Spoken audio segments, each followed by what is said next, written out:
Hey, this is Joel Cameron.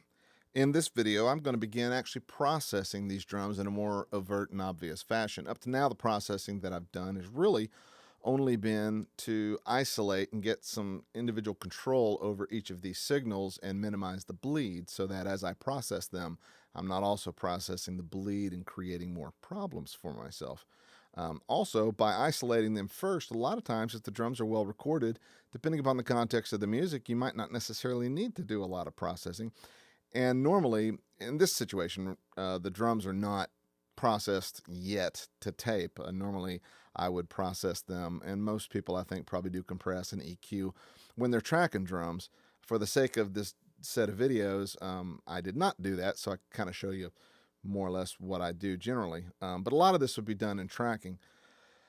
So when it comes to mixing, listen, because you may not need to do that much.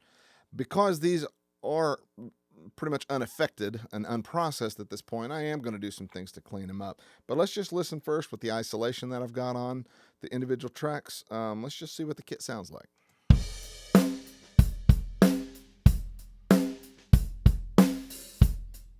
So they sound good.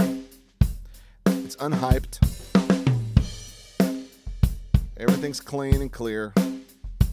The kick drum sounds pretty tight, but it's not aggressive. And I generally do like to hear a little bit more defined attack. It feels a little on the mud side to me as well.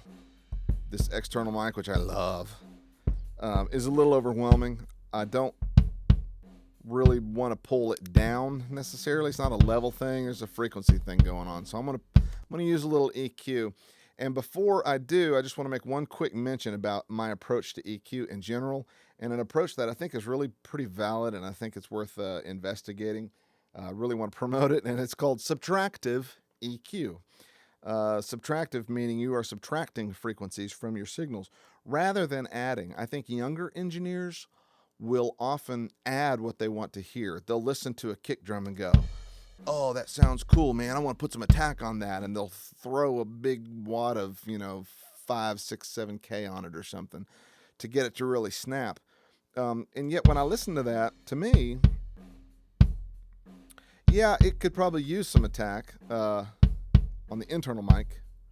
But there's a lot of blooming low end, which on one hand I really love, but in the context of a dense mix, particularly if there's a really rich bass guitar that's going to be layered with it, that's going to be too much in the low end. It's going to be kicking off the low frequency compression on when it's getting mastered.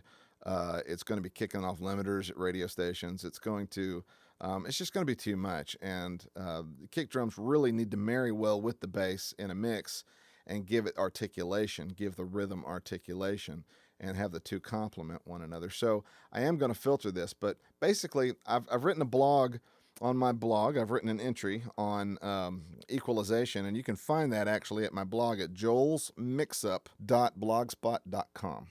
So go check that out, and I talk about EQ in more detail there, but I'm going to be employing some subtractive EQ here. So let's get started here. I'm going to have the two of these together. I'm going to listen to them both together. And I'm probably going to wind up EQing them together. So I'm just going to open these EQs, but I haven't done anything yet.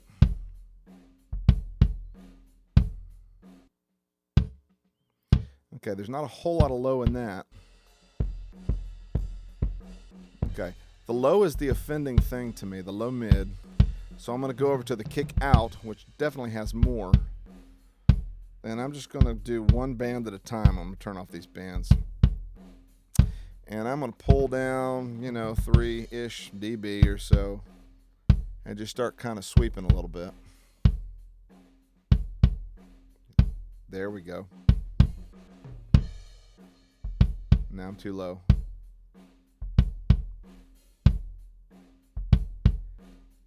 Hear how that cleans up the kick, makes it snappier? And when I bypass it, it's woofy again.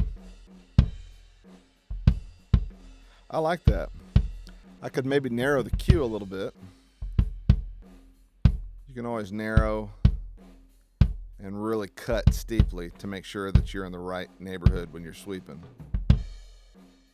Generally though, I find that with the external mic, somewhere around a 125 to 150 or so is around the offensive area.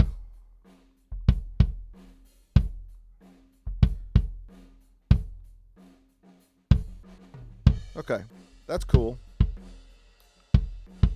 I don't really want to do much more to that right there. I am going to go over to the internal mic. And I think perhaps it could actually benefit from a little cutting as well.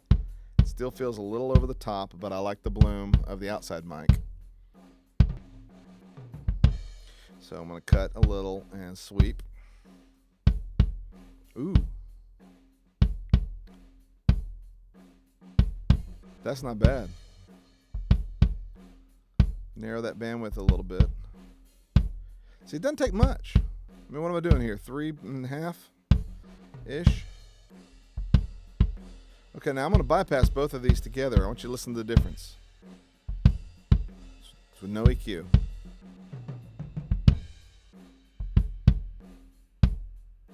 And that's with the EQ. Without. And with. So let's listen to it in the context and see. Whoops, shouldn't have done that. Here we go. So now I can use more of the outside now. That low mid that I pulled back, I pulled that back a few dB, and now I feel like I can turn the whole thing up a few dB. And what that's done is I wasn't turning it up enough before, because I felt the thing, but it felt a little too boxy. But by pulling that back, it gave me a little more headroom. It gave me some room to be able to pull the rest of that sound up. So what I've done is I've essentially removed what I didn't want rather than adding what I did want. And in the process, I've taken level away from my mix, which means the more you do that with subtractive EQ, the more you're literally reducing the level of your mix. But what you're doing is you're pulling out the stuff you don't want, leaving what you do want. And it buys you headroom, because now you can turn everything up more. And by doing that, what you'll wind up with is a killer sound and balanced mix that feels loud, rather than boosting the things that you think you want, which is going to wind up making your mix maybe sounding good, but it's going to feel relatively quiet, even though the meters are slamming. So by carving out what you don't want and removing it, you leave what you do want, and it buys you a lot of headroom, which is really, really a cool thing. That's why I'm a huge fan of subtractive EQ, and that's why I really, really, really, really promote it.